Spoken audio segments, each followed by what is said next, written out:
Good morning.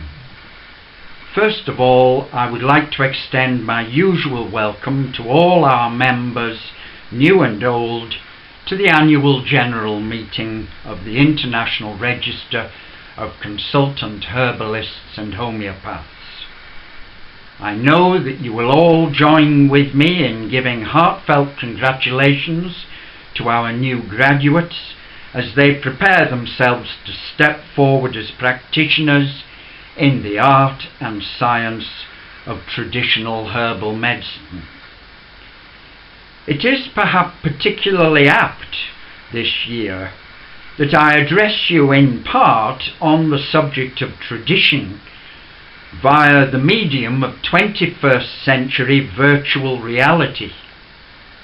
As a vibrant and dynamic register, we continue to confront the challenges of an ever-changing world, whilst faithfully maintaining the essential wisdom of traditional practice. If we had been an organisation of less integrity, we might, like others, have followed the siren refrain of the Pied Piper and disappeared into the hillside, to ultimately become nothing more than a fading memory.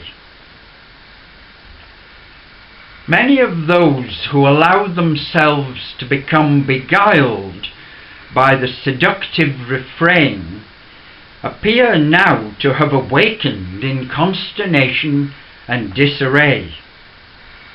They paid the price of what they once held dear, to say nothing of considerable amounts of financial investment, only to find themselves jilted and abandoned at the altar with the vows and assurances once eagerly embraced, now cynically echoing in their ears.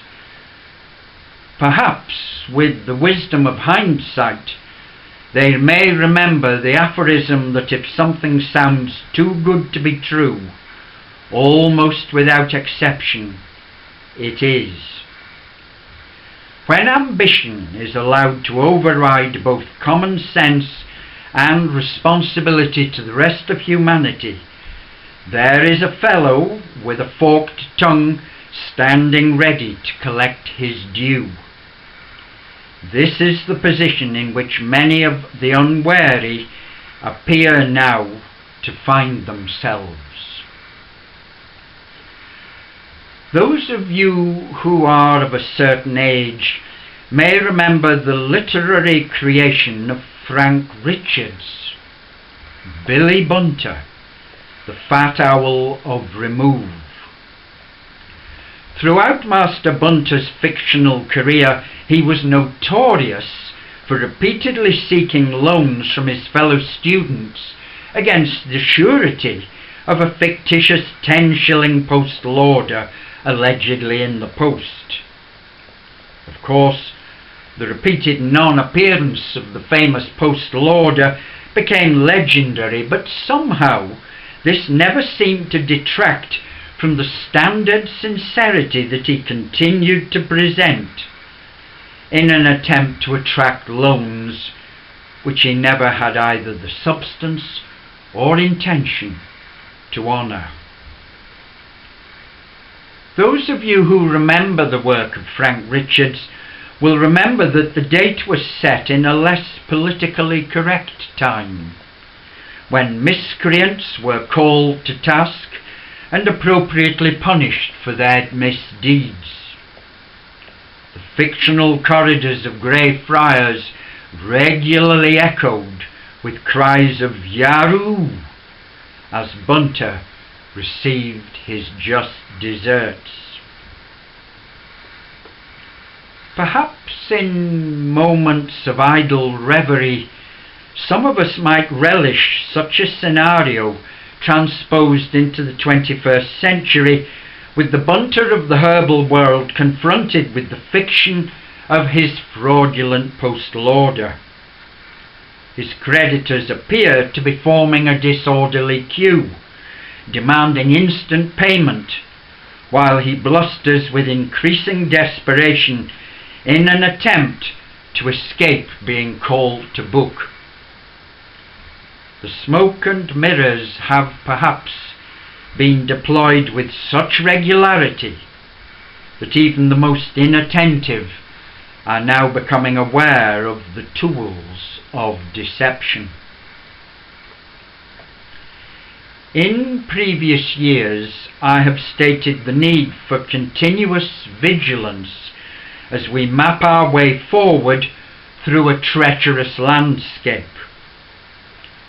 Your counsel has faithfully steered a path on your behalf to avoid the snares and traps that have been set before us. Although one posturing phantasm has now become exposed for its lack of substance, we would be foolish to relax into a state of complacency. It is a compliment to the value and efficacy of both homeopathy and herbal medicine that they, in addition to all other complementary and alternative forms of medicine, have attracted the attention of yet another agency determined to suppress the ever-growing popularity of what these therapies have to offer. After the years of failure to suppress non-allopathic medicine by other means, the great and the good amongst our European masters have now sought to control the flow of information relating to them. This comes in the form of the European Nutrition and Health Claims Regulation, which attempts to apply parallel and equally inappropriate standards of evidence to the area of advertising that is under challenge in relation to THMPD, that's the Traditional Herbal Medicinal Products Directive. Although this seems originally to have been intended to control the advertisement of products, with the support of the Nightingale Foundation, the Advertising Standards Authority has attempted to extend this to suppress individual practitioners making the public aware of the benefits of their therapy. Although these regulations are not expected to come into force until 2012, the Advertising Standards Authority has already sought to apply the concept and has contacted both registers and individual practitioners in an attempt to censor the content of their websites. While websites might be seen as a form of advertising within the theoretical remit of the ASA, the draconian nature of this proposed legal framework is set to cover all claims in all media, including websites, pictorial representations, video, the written and even the spoken word. This would appear to be only one step away from the introduction of thought police, an omission which is perhaps only due to the current lack of technology to read individual minds. But perhaps we can look forward to the creation of a statutorily regulated register of state psychics as a corrective measure.